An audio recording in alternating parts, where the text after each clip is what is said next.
I will start. This is Ann Montario. Moved out to Nevada from Michigan. Really looked at the Buffalo Soldiers because of the history. And I guess having been born in New Orleans and lived in D.C. in the 40s, which made it like Mississippi, there was a lot that we did not know growing up. Lived in Denver, on the west side of Denver. We were the only black family on that entire side of town. So I think. Hold on. What year was that? What year? There was I in Denver? Yeah. Introduce yourself, please. I was in Denver from 1945 till 1947. Oh, okay. Before me. Stephen, introduce yourself, please. Oh, I'm sorry. This is Steve Williams, President of the National Juneteenth Foundation, and just listening in, and West Denver. Oh, that's okay. You're the hidden one. Yeah.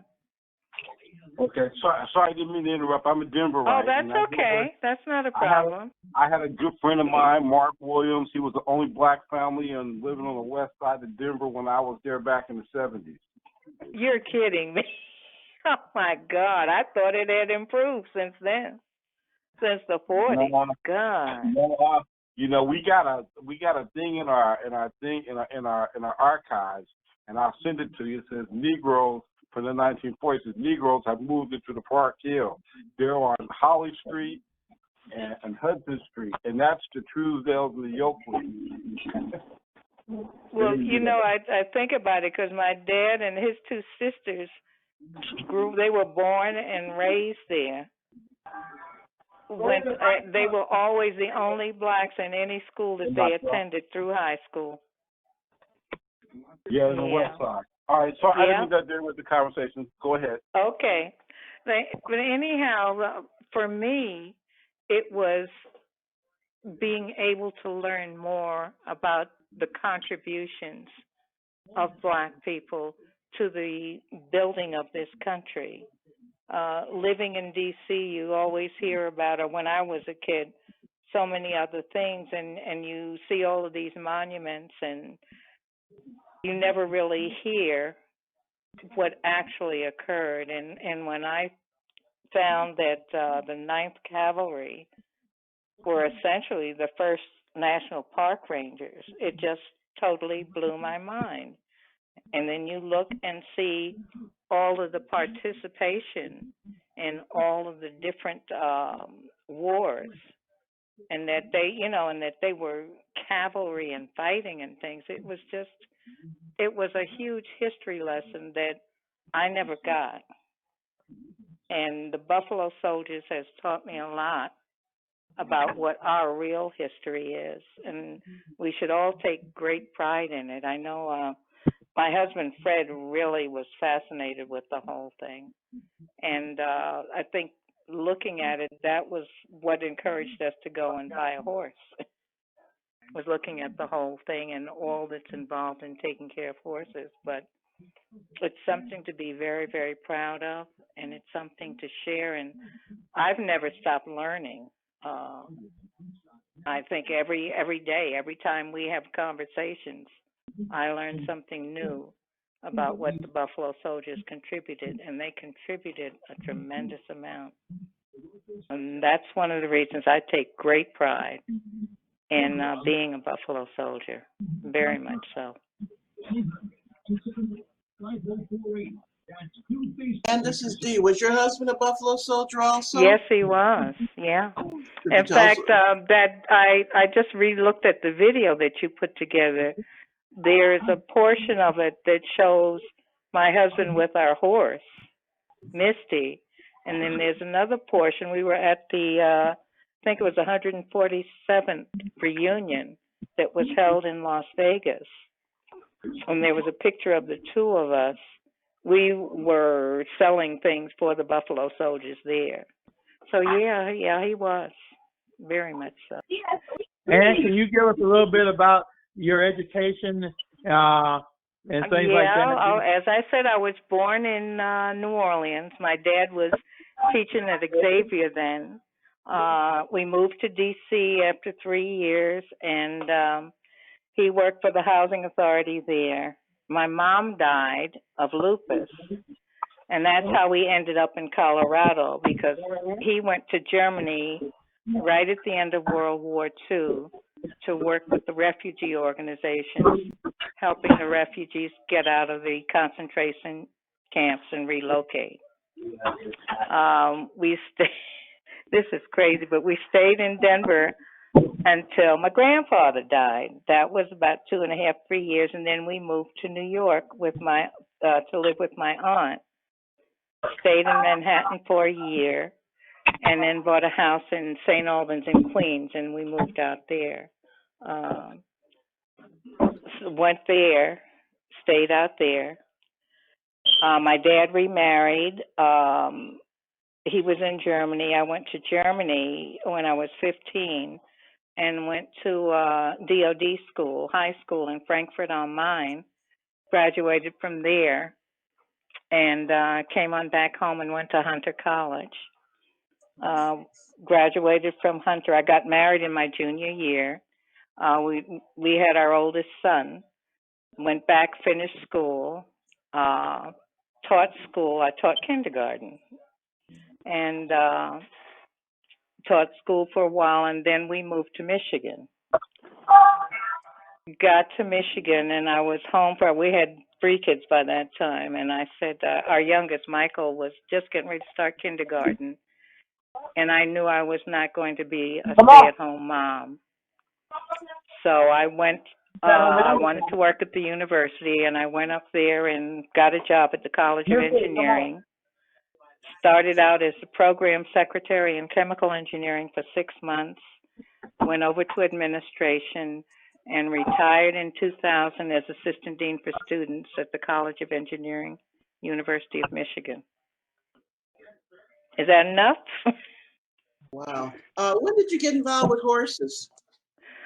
I think horses was something that we looked at, or I looked at, when I was in Colorado. I was a handgun. I've just been a Western-oriented person since I lived in Colorado. And there were always horses around, and I was always very much interested in 6-shooters. Keith sent out a video today about this Cavalry pistol. And I looked at it, and I said, it's incredible. I had an exact replica when I was a kid of a 6-shooter. Size, everything. I loved that thing. And when I got married, I said, I can't be walking around with this anymore. So I gave it to my cousin. But I don't know, I've always been Western oriented. And when we moved out here, we started, we heard about the Buffalo Soldiers, went over to the ranch and bought a horse from Sammy. So and that's quite something, taking care of a horse. When did you join the Buffalo Soldiers? That would have to have been, I am going to, oh, good Lord, you asked me that. That had to have been in 2006, 2007, at least. It was 2006 for you, I believe, and 2007 for me. Okay. So I've been involved in, and it's really interesting. Everyone says, "Oh, do you ride?" And I said, "I've ridden everybody's horse but my own." I've ridden everybody that was over there at the ranch. I've ridden their horse, and Fred he said, we want Misty to run free, and I didn't have the heart to say, she's in a stall, so she can't be running free. So I said that would be a smart-ass thing to say. So I said that just would create confusion, so don't say it. But, yeah, no, I've always loved horses, always. But now I've told you almost my entire life story. Thank you. Why don't we go to Mitch next, because he is the original Las Vegan, as far as I'm concerned. Yeah, you got West Side. Yep. Yeah, and then we'll do Kelly after that if everybody's all right with that. So. Yeah. I'm just going to stay. I want to hear Mitch. I'm going to stay on for a little while. Okay. Hello? Mitch, Hello? can you hear us? Can you hear me? us, Mitch? Yeah, we hear you. Okay. You can hear me? Yep. Yes. Oh, okay. I'm Trooper Mitchell Sales. Basically, I've been around horses all my life. At my first, when I was probably 6 or 7 years old. Can you hear me? Yes, Yeah. sir. We're listening. Okay. Yeah, I had my first horse when I was probably 6 or 7 years old. My father was always in the horses in his family. My father's from Oklahoma. His family was always in the horses. They trained horses. They rode cows off horseback, bulldog cows. And they did all that from Oklahoma to Arizona. And when we came to Las Vegas, he was still doing a lot of that. He always wore boots and cowboy hats and the scarves and cowboy shirts. And that's how I got involved with horses. And, well, way before then, my great-great-grandfather was a preacher in the South. And during the Civil War, he preached to both sides, the Union and the Confederate side. And he did funerals, he did church gatherings in the woods or wherever they wanted to have service. And so when a gentleman approached me about joining the Buffalo Soldiers, which I never had heard of. Well, they didn't teach it in school, but I had heard a little about it. And he saw I had a horse. I used to ride my horse all over Las Vegas. And he asked me if I wanted to join the Buffalo Soldiers organization.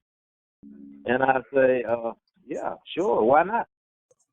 And that was Al Crosby and Sam Armstrong. They had just formed a group of Buffalo Soldiers when here in Vegas. So I told him, yes, I'd love to join. So I joined up with those guys, and we started doing most parades in Las Vegas, Henderson, Boulder City, University, night parades, day parades, and we did a lot of parades. We even rode on 30-mile horseback trips out in Pahrump. We did a lot of different activities on horseback. And that's why I'm in the Buffalo Soldiers, to keep the organization alive, to keep history going from what the original Buffalo Soldiers did from 1866 until now. I'm trying to keep history alive because we need that in the world today. With the coronavirus and the Black Lives Matter, we need some organization and structure, something to keep our kids on the right track of history and what we did do in this world of ours. Yeah. Mitchell, when did you join the Buffalo Soldiers? I joined the Buffalo Soldiers. Oh, wow. I'm trying to hear. Well, the people that you met, that has to be about 2003, 2004, wouldn't it?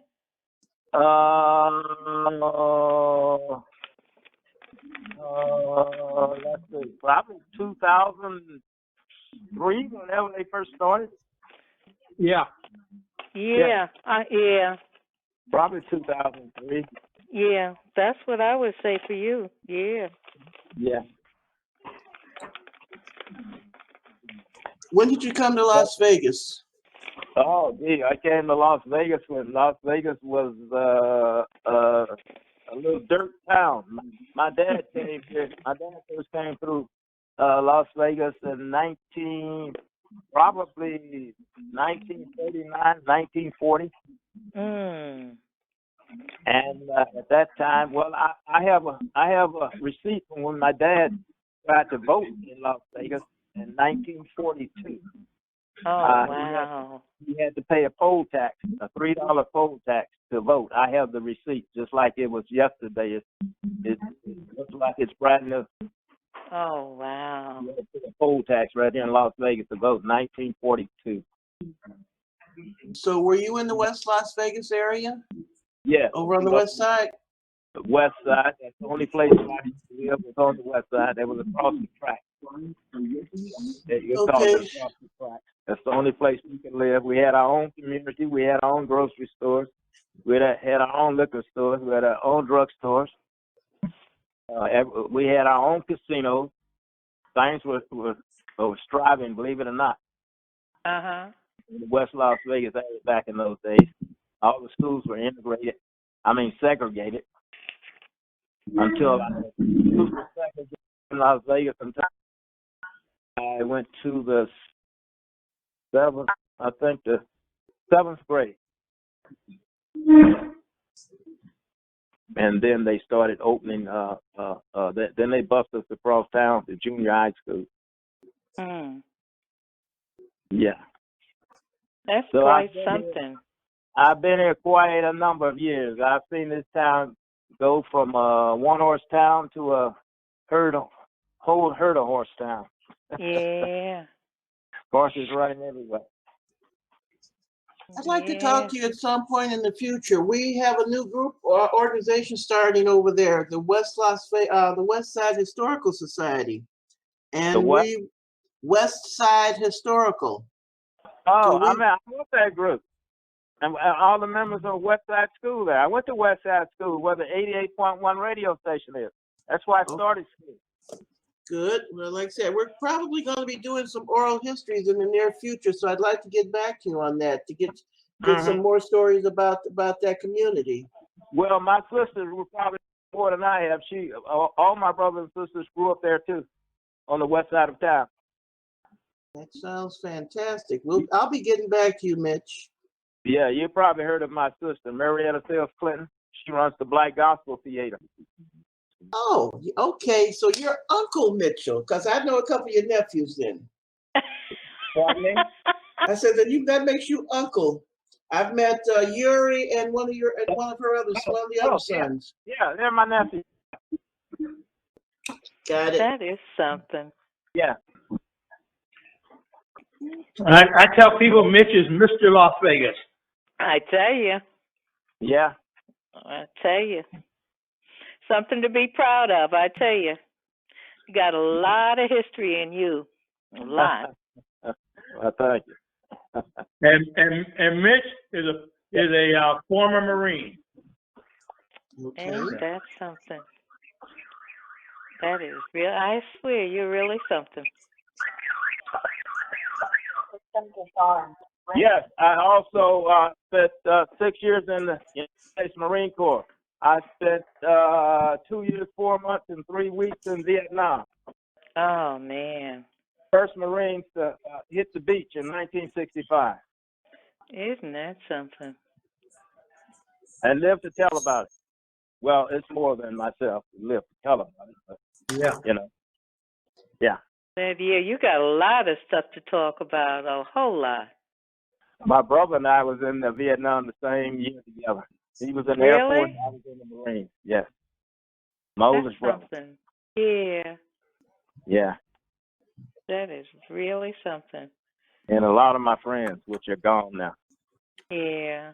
Yeah, that's really something. That's most interesting. Yeah.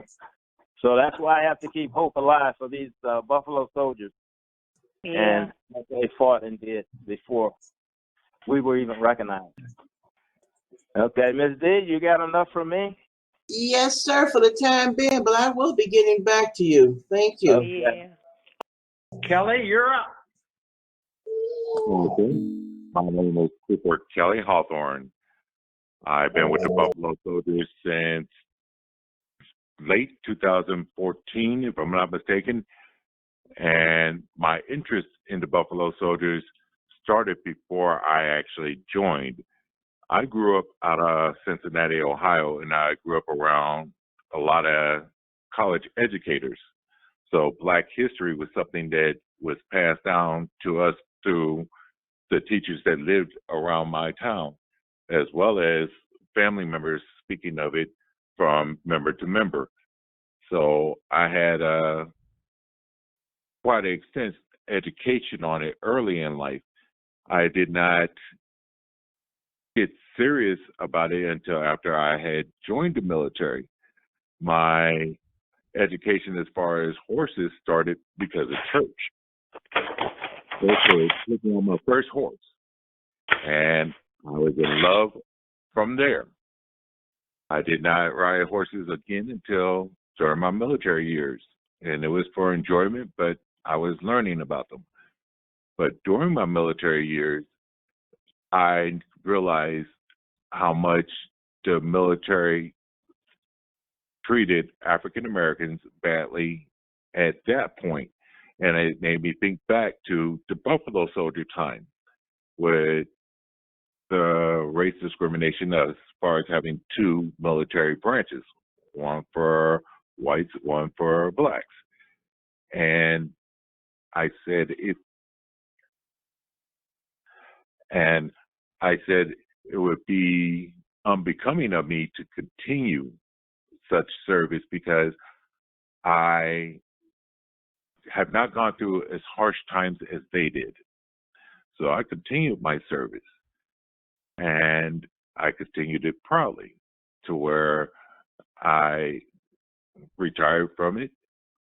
I'm a disabled veteran currently, and I serve the Buffalo Soldiers because I want to further educate the children and African Americans as well as people of age that has never learned.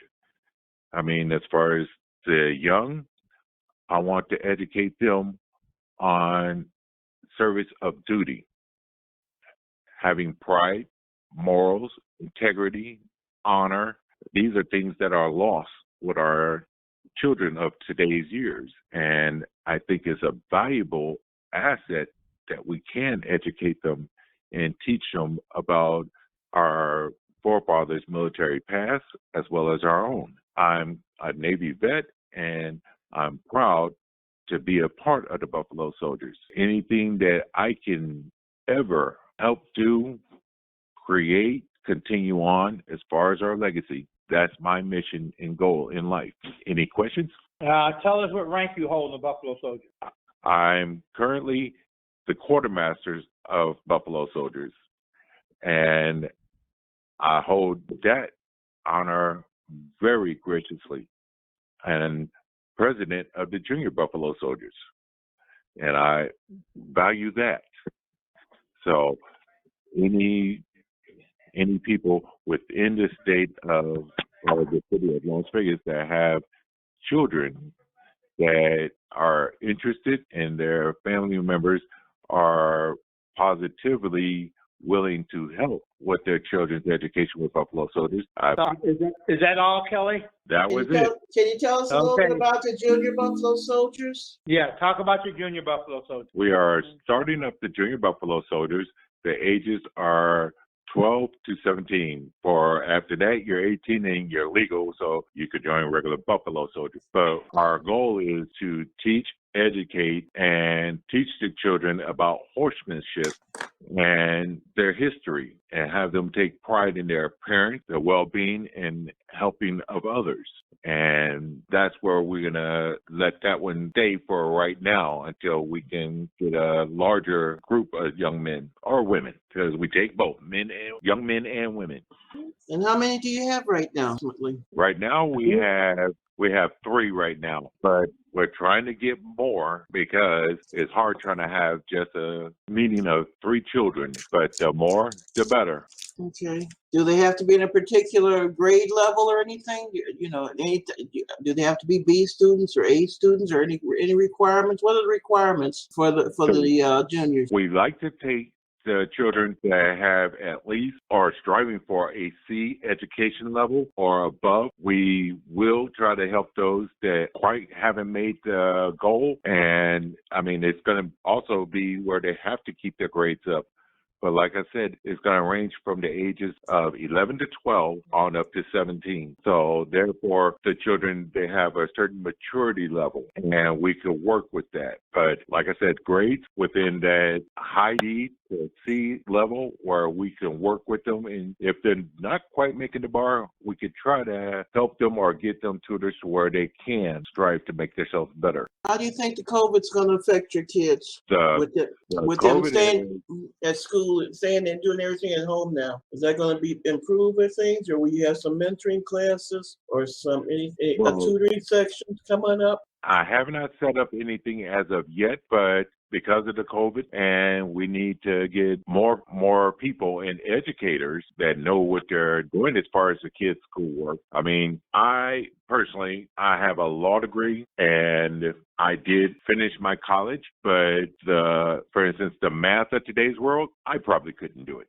But I don't have young children. But to have educators that have been working with the kids in today's world as far as math and sciences, we could use them as tutors. And I'm looking for those parents that are that way or do know. That's why I said the parents, I want them to participate to help these children and help do tutoring for the kids and keep them appraised up in their grades and have them constantly checking in to make sure homework was done for this week or this time period. Anything else? One question. Leslie, how old are your children? There's a junior Buffalo Soldiers group out there that's looking for kids. 11, 5, and 3. Oh, only one. I just missed a lot of this conversation. I barely got reception where I am. I'll send the audio out.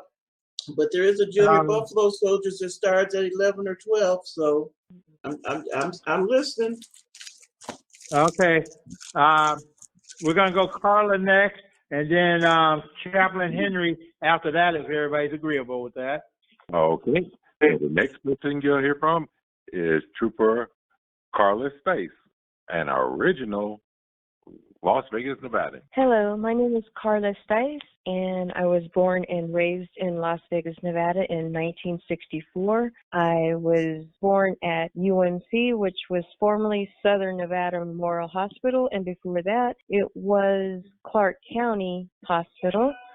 I am half Cherokee Indian. My father was raised on the Tusamingi Indian Reservation in Oklahoma. I became interested in the Buffalo Soldiers in 2010 when I did a veteran celebration at my church, at Second Baptist. I was the MC, and at that time we had 28 Buffalo Soldiers, and I was honored to meet them. I was very interested in it, but I didn't know how to get into it until I met my fiance, Kelly Hawthorne, and I became a member, I believe, in 2017. I am the photographer, and I love to teach not only children of color and elders, but anyone else that does not know the history of the Buffalo Soldiers, because being born in Las Vegas, we weren't taught anything about the Buffalo Soldiers. And that is how I learned, is through being a Buffalo Soldier. I enjoy working with people of all colors, generations, religious backgrounds, anything, and teaching them as much as I know. And what I don't know, I go to my elders in the Buffalo Soldiers, because what I can't learn from them, I also go to books and anything else. I love being a Buffalo Soldier. I'm very proud to be a Buffalo Soldier. And I'm also the Indian Scout in the Buffalo Soldiers. I usually wear the Indian dress and everything else. So that's my position. And as far as my education, I have 4 art scholarships, and I did go to USC. I went to Walt Disney Studios, and I also went to a little while in Utah. But I married early at the age of 18. We raised 3 beautiful children, and like I said, I am a native Nevadan. I've never left Las Vegas. And is there anything else you need to know? Have you always been around horses then? Yes. I started riding horses at the age of 3. My father owns 10, and I can ride bareback, I can ride saddle, it doesn't matter. I love horses. You show me a horse and I drool. I'm just like a little kid. I enjoy. Yes, I'm the littlest one. I'm sorry, I of should have said that. It's okay. I'm only 5'1", so I don't mind. So is there anything else anyone wants to tease me about? Is that all, Carla? I believe so, unless somebody has a question for me. No, but I do have a question after Mr. Henry and John's. And I would like, before you hang up, I would like to hear about Arby. I know everyone has something to say about Arby, and I think you should include him. Yes, we should. He was always right there with us at Juneteenth, as well as all the events that I attended. That you know. So definitely would like to include Arby in this in your memories before we finish up. And I sent you pictures with Arby in them, didn't on Yes, horseback I did. and stuff? I have the picture of him on horseback. Okay. Trooper Henry? Yes, You're I'm next. Willie Henry. I was born in Northwest Louisiana. Spent almost half of my life there. I moved around I spent about 30 years in Louisiana and about 40-something moving around because I'm a retired military. I have 4 degrees, BS in education and a Master's of Divinity, and then I have a doctoral of ministry in marriage and family counseling, and also a associate degree in social work. I joined Buffalo Soldiers in 2016. I was always interested in history, and I love history. That's what I taught. I taught school for a year and a half, and I taught history. So I knew a little about the Buffalo Soldiers, and I've seen a lot of them on the movies and things like this also. So when I got here, and then when I got to the church there at Desert Spring, I met a lot of you guys from Desert Spring who was Buffalo Soldiers. So y'all asked me to join. I joined as soon as I arrived here in Vegas. I've been coming just for 20-some years because I have a daughter live here. Also, I wanted to say about Denver. Denver have a beautiful black museum there. I forgot the lady's name that started it, but she was a doctor and she went there way back in the early 1800s, I think it was, when she got there in Denver. So Denver does have a pretty good sized population there, a black population now it does, and they got a nice black Methodist church there. And I used to attend that when I went over there. I had a daughter living there. She lived there for almost 20 years. Let's see what else I got here. I served 22 years in the military. I served 2 years as a enlistment person. I got drafted, and I went to Vietnam. As a Dogon on a helicopter, and then later on I was moved because I had already finished college at Grambling State, and so they were looking for office workers. So they found out that I had a degree, so they came down and got me out of the field and started me working in the office, which was a blessing. Let's see what else. And I served 20 years as a chaplain. I retired. I ran 14 marathons, and I was a lifeguard. Anything left out? Anything else y'all want to hear? What branch were you in? I was in the Army. Okay. And when did you come to Las Vegas? I came to Las Vegas in 2016, but I've been coming over here for the last 20 years or more. I started coming over here in the early 90s because I had a daughter living here, and I had a daughter living in Denver. Also, at the same time, I was going to Denver a lot too, and I had one living in Houston. At the time, we were living in Shreveport. That's where our home was, in Shreveport, but I was moving around at the time. And finally, we moved here. We moved to Houston for 6 years. Well, my wife wanted to move here. I wanted to move to stay in Denver. And my daughter in Houston says, well, that's not fair. You all hadn't even looked at houses here. So we went into Houston and looked at a house, and my wife saw a house that she really liked. So we decided we wouldn't stay in Houston. So we never did like Houston. We stayed there 6 years, and then finally we came over here. And were you always on a horse, or did you come to horses late? Have you always been a horse person, or was that something that came later? Yeah. Well, I liked the horses as I was a kid. I liked the cowboys. I was a cowboy. I had my Lasseroute cowboy and Johnny Mike Brown. Horse, I can remember all of them horse name and things like that, you know. And I used to ride horses with my brother-in-law, who was living on a ranch sort of, and his brother and I used to go spend the night with him a lot, and then we would ride horses and help him with the cattle. Sometime we would do that on a weekend. Today is the 27th of July. Today is my dad's 91st birthday. Unfortunately, he's not here with us today, but the main reason that I joined the Buffalo Soldiers is to honor my father. Because he one time told me he was in the Korean War and he was looking at these Vietnam veterans coming back and they was complaining that nobody gave him any respect. And he said, well, I ain't gonna cuss like he did, but he said nobody gave us no respect either. He wasn't in World War II and he didn't get the ticker tape parade like, you know, the World War II and his brothers and sisters, which was actually in the 6888, and the mail thing, which it was on CNN the other day, which is a pretty good thing if you guys get to see. But I'm from San Antonio, Texas. There's 4 Air Force bases. My dad retired from Kelly Air Force Base as a civil servant. I think he was a GS-15, I think it was. There was an Army post, Fort Sam Houston, which was probably 2 or 3 blocks from where I grew up. So in San Antonio, Texas, being horse culture, being a military town, I joined the service when I was 17, went in the Air Force at 17 at Lackland Air Force Base, and that didn't look like San Antonio to me, the San Antonio that I knew, because it was totally different from the east side. But I went in, served 20 years, and Nellis Air Force Base was my last base.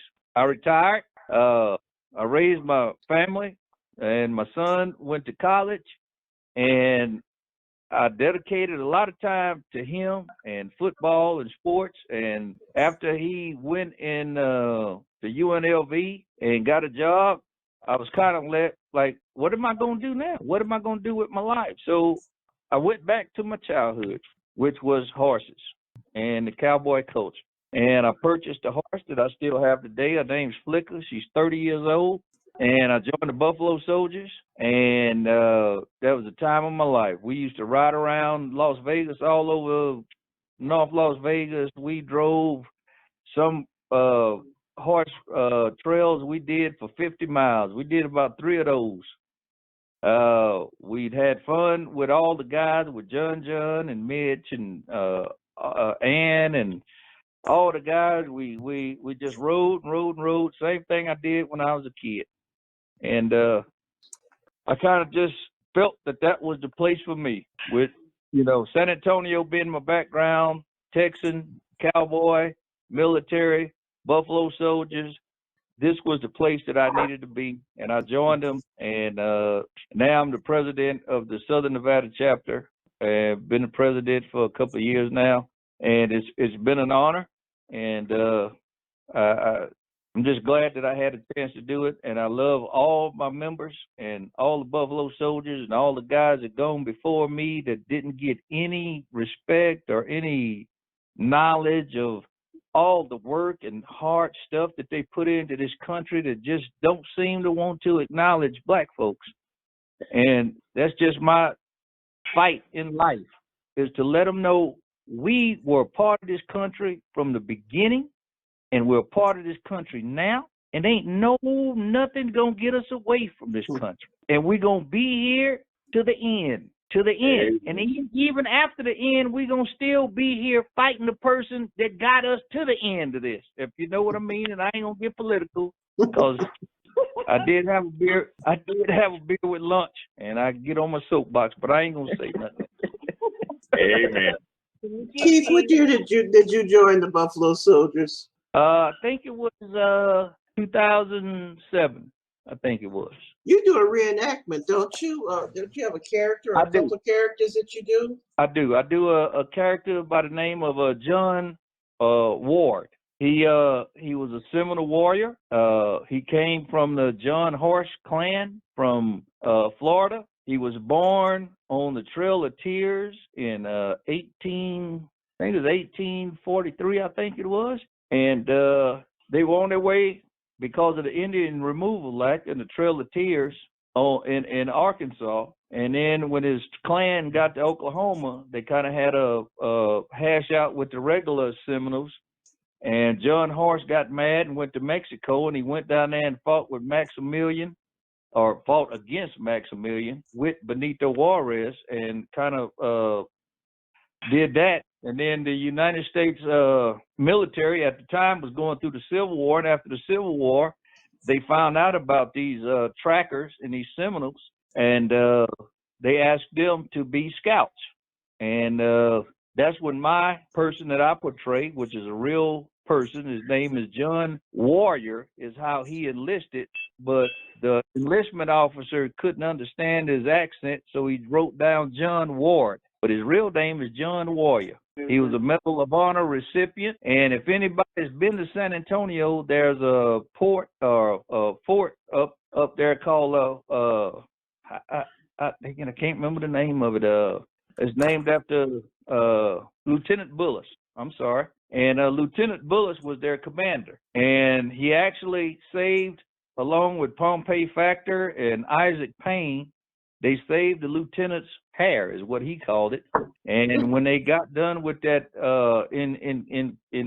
engagement there, the lieutenant came back and wrote him a accommodation for Medal of Honor, and that was it. And there's still a place there in Fort Clark. I was fortunate enough to attend an event. It was called The Last Tattoo with my father. And that's when, that's one of the times he told me that nobody ever thanked him for his service. But my mom always thought that she had some Indian in her, like most black folks think some Indian in her. And she didn't know how. And being from San Antonio, Fort Clark in Brackettville, Texas is like down Highway 90. And that's where her folks are from. And she used to always think that she had Native American heritage, but I paid for her to do a DNA, and the DNA came back. She had less than 1% Native American. She's like, how could this happen? I heard all these stories.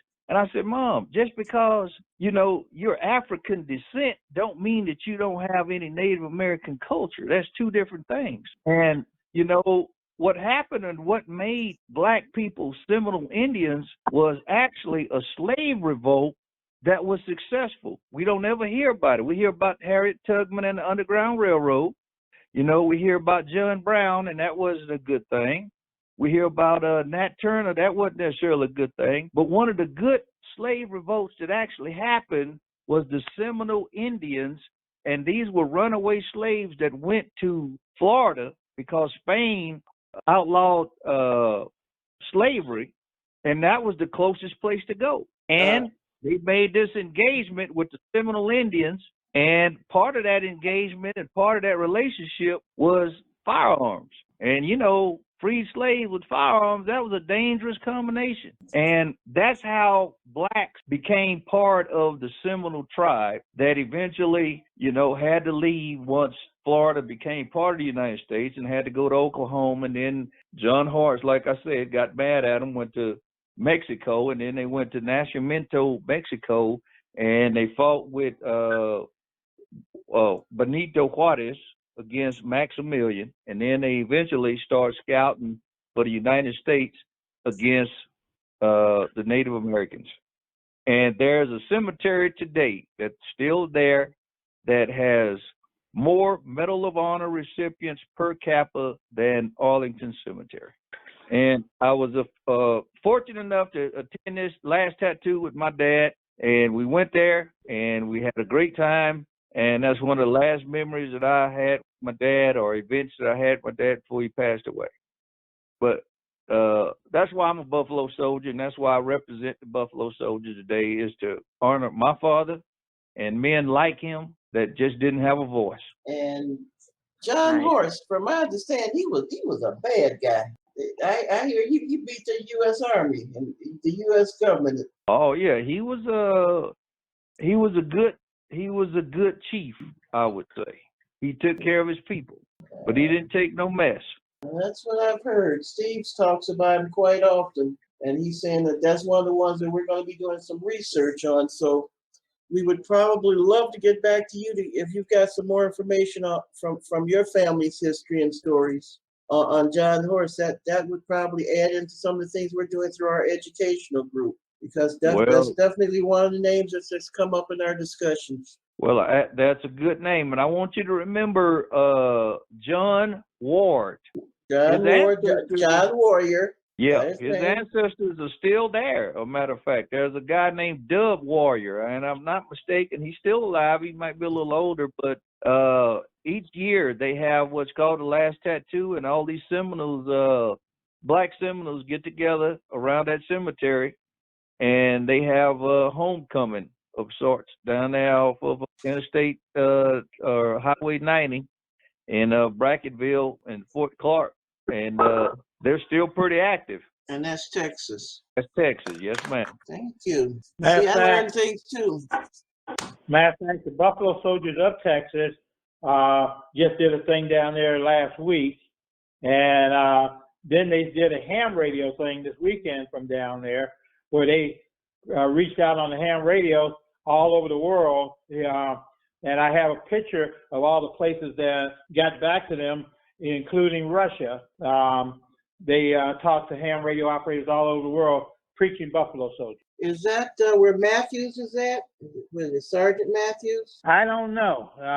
The one that I talked to is, I can't remember his name either. We met him at the National when Keith and Oliver were down in National in Houston. I cannot remember the guy's name right now. It's Ray something. I can't remember his last name. Okay, Ray. Okay. No, I don't think it's Matthews then. Yeah. Well, John, it comes down to you. Oh, it's up to me now, right? Okay. Up to you. Well, I joined the Buffalo Soldier in 2006 or 7. I came up from Arizona. My dad is a cowboy, 115% cowboy. I grew up on a cattle ranch, so I grew up with horses. So I've had horses around me ever since I was in diapers. So yeah, so I spent more time around horses than I did humans a long time. And then I went to college at University of Washington.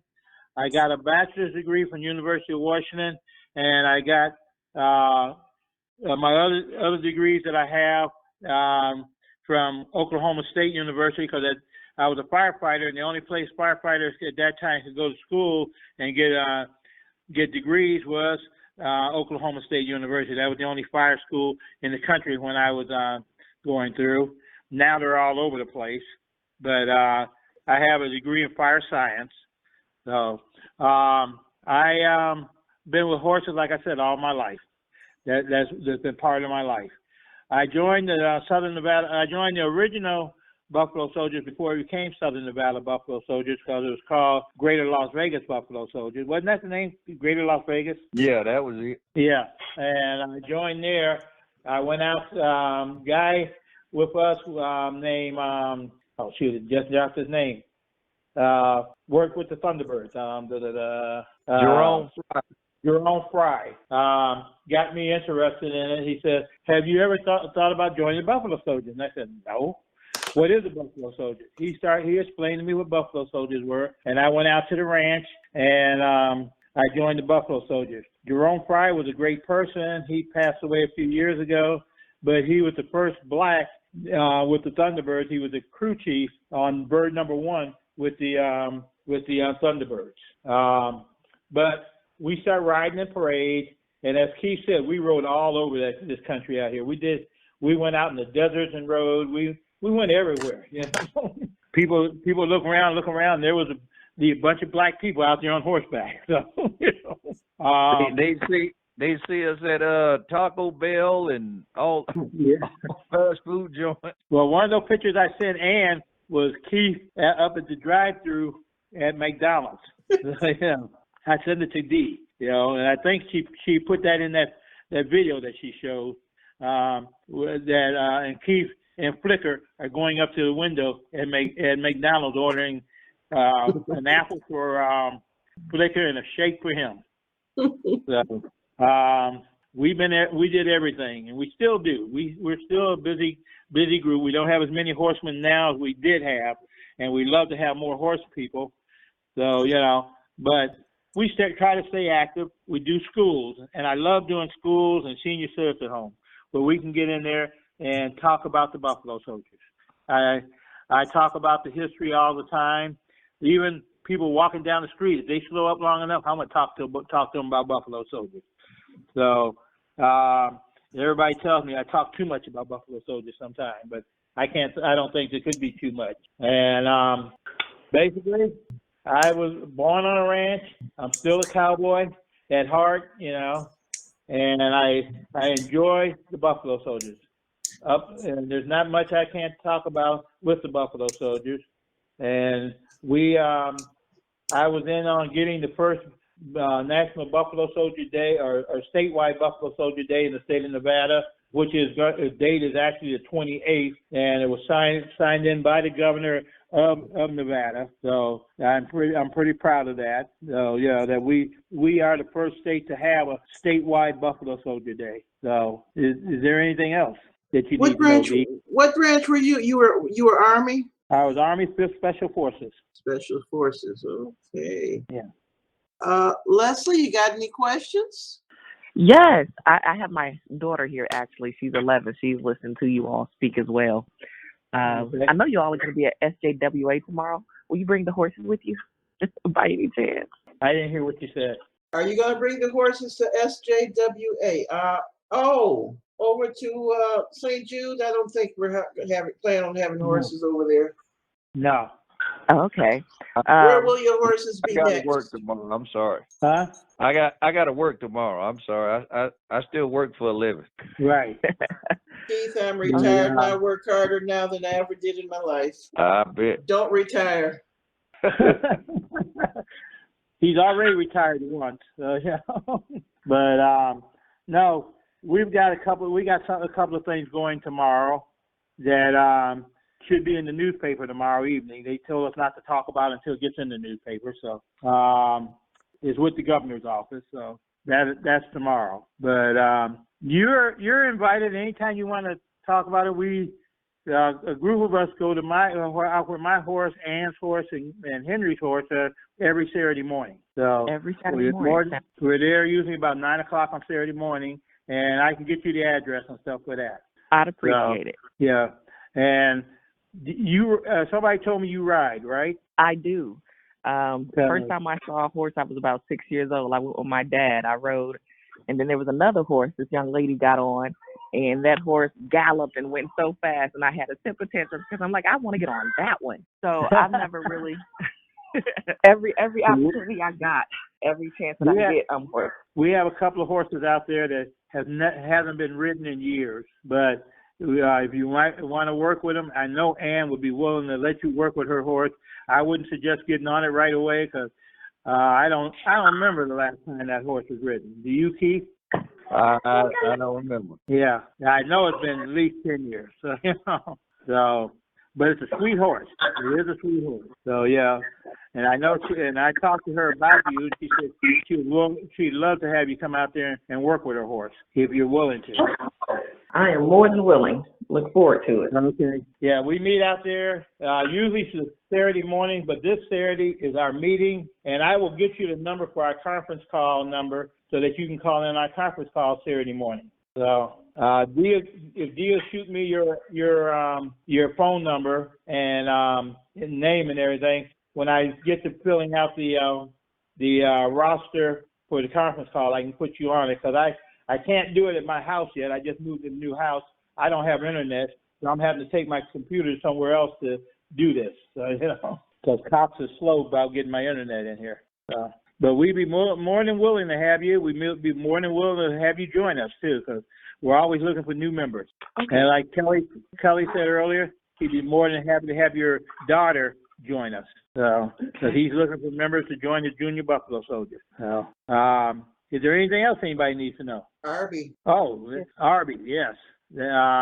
Arby, how old was Arby? 96 people? You remember? Arby was a great person. Huh? He was 92. On his next birthday, on November 21st, he would have been 93.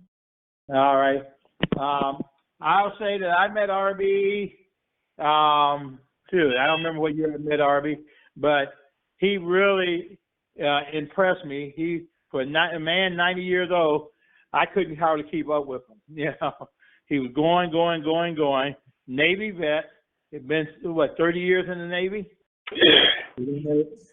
I know he had more than 29, so it had to be 30 years in the Navy. So he was a nice guy.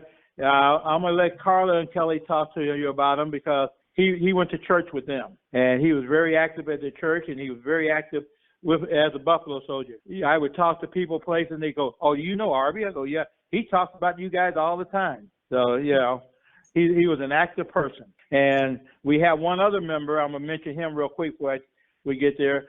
Wardell Stevens was one of the first black Navy divers in World War II, and his son is a member of our Buffalo Soldier group, and Wardell is too. They live in Arizona. So, Carla and Kelly, y'all can talk about Arby. Hi, I met Arby in 1975, and I met him in church, of course, at Second Baptist. Arby was the person that would always set someone straight if they didn't know the rules and regulations of a Baptist church.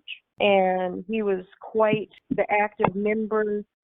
He was on the pastoral service board. He was also on the, he was a deacon at one time, early on. He was in the male choir at one time.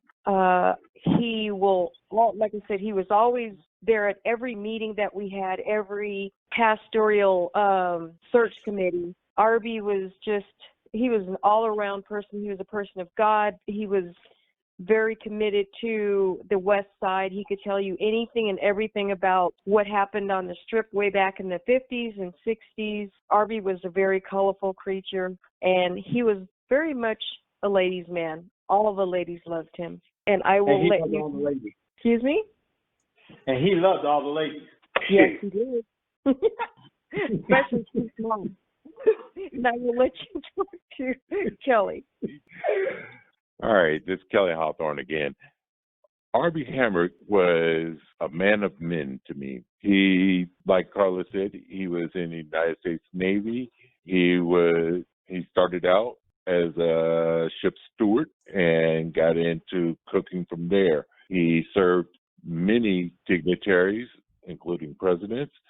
He came out with the book to DIC, and it's a beautiful book that he wrote. And the profits would also go to children that needed a scholarship to further. Yes, he started a scholarship fund for the children with the book sales. I don't know if that's still currently going or not, but that's one of the things that he did. Like Carla said, he was a member of Second Baptist. He was in the male choir, the layman's group, and as far as Buffalo Soldiers, he attended every parade that we had that I can remember since I've joined. He was very much an active member and loved serving, not just for Buffalo service, but for, as they say, God and country. Is one of the best young old men that I knew of.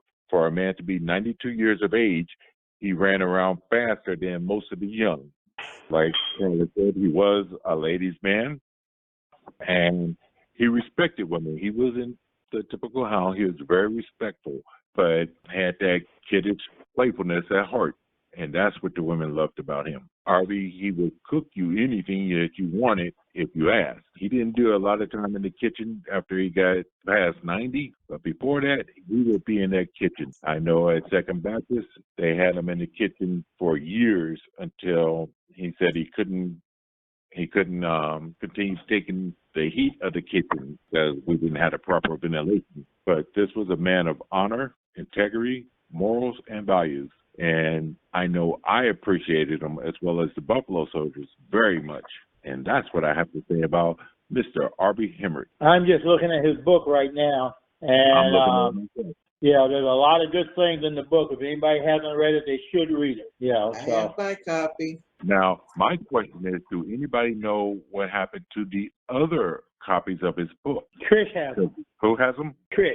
Okay, I'm going to need her number to see if we Okay. can continue to I have sell to try to his find the books. number.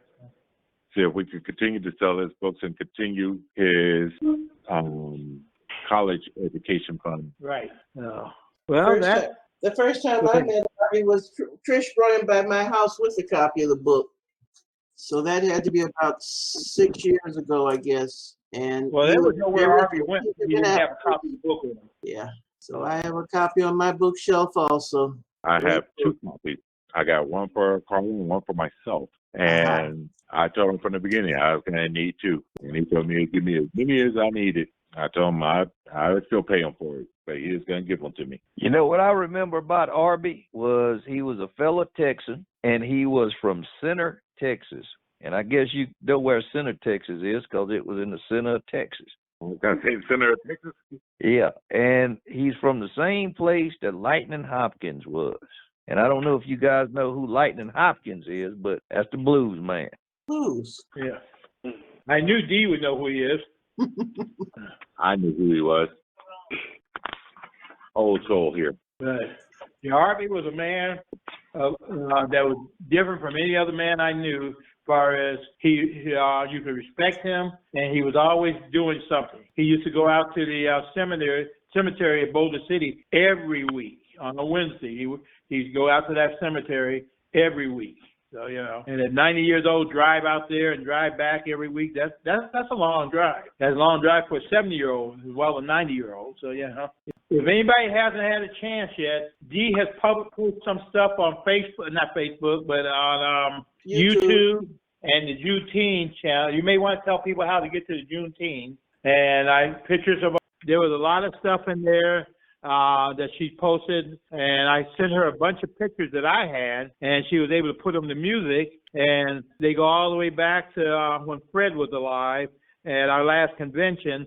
She's got pictures of that and everything in there, so she can tell you how to get to it. I was impressed with how she put it together. I just drew some pictures together, and she said, I'll take care of them for us. So, and she did. I'll do the same things with this, with the pictures you sent me the other day. I will put this interview with those new pictures, and I will upload it to Juneteenth TV. I'll send it over to Steve at Juneteenth TV. Can we get a prayer from either Mitch or the chaplain before we leave? He is not on the line. How about Kelly? How about Kelly?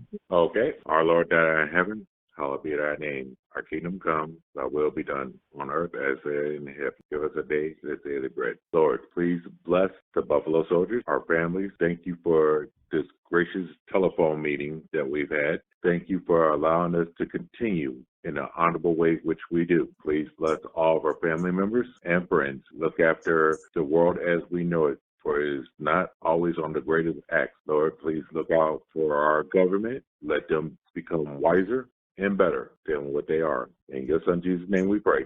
Amen. Amen. Amen. We'll see you